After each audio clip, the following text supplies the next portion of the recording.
What's up, everyone? Thanks for tuning into this week's episode of Indivisible Weekly. Somehow, it is the first week of May, which means 1, it's getting warmer out, 2, cicadas may or may not be coming to a backyard near you, and 3, the fight to save our democracy is picking up speed every single day. Let's talk about that last one. My name is Pablo, and this is Indivisible Weekly. Thanks for joining us. Now, in case you missed it, we had an exciting episode last week all about the latest historic milestone in the fight for DC statehood, which was H.R. 51 passing the House. We brought you a bunch of highlights and key moments from the final House hearing, from the final vote, and from the moment the bill was passed with unanimous Democratic support and sent on to the Senate. If you missed last week's episode, you should definitely check it out right up here or by clicking the link in the description below. And we say last week's episode was exciting because the news was exciting. Things are happening. Momentum is growing every single day for DC statehood. But as we talked about last week, we have a lot of work left to do.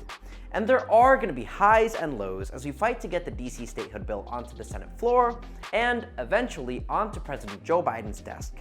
And that became clear just before the weekend, when West Virginia Senator Joe Manchin appeared to come out against DC statehood. But the good news is, that's not what he did. Here's what Joe Manchin actually said. If Congress wants to make DC a state, it should propose a constitutional amendment. Why is that good news? Because it's not true. Joe Manchin didn't say he opposed DC statehood. He gave an incorrect argument against H.R. 51, one that we've heard before, and one that we can very easily refute. Let's be very clear. We do not need a constitutional amendment to pass DC statehood. In the entire history of our republic, not one new state has been admitted by a constitutional amendment. That's 37 states, and not a single one of them needed a constitutional amendment. But don't take it from me. Here's constitutional law professor and H.R. 51 co-sponsor, Congressman Jamie Raskin. I'm going to try to do what I do best, which is clear up a little constitutional confusion that may be on the floor here right now.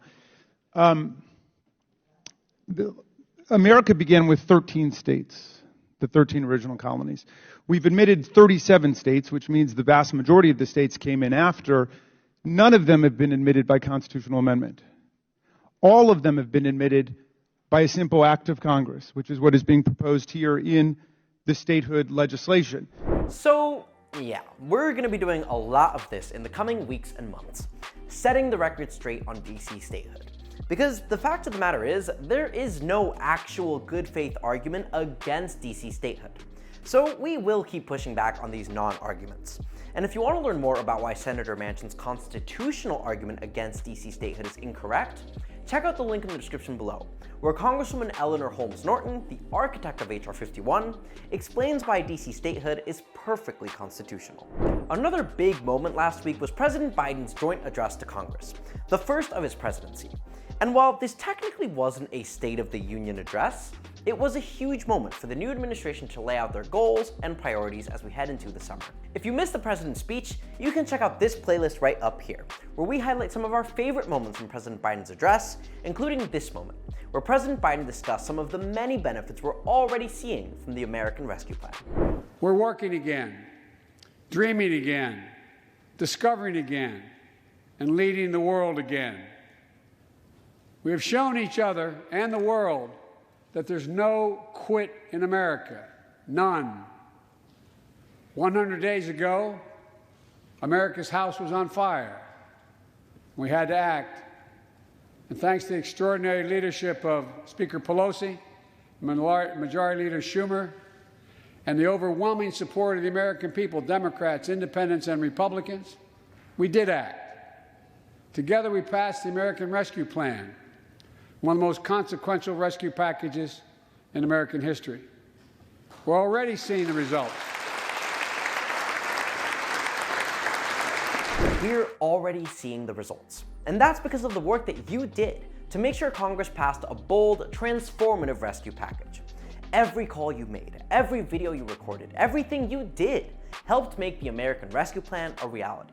And that same work will help us reach even greater heights in our other priorities, including DC statehood, the John Lewis Voting Rights Act, the For the People Act, and the Thrive Agenda. and making sure that we pass a bold, progressive economic recovery package. We can use our constituent power to pass all of these things, to win all of these fights. But we need your help. So check out the links in the description below to find out how you can get involved today. Thanks so much for watching this week's episode of Indivisible Weekly.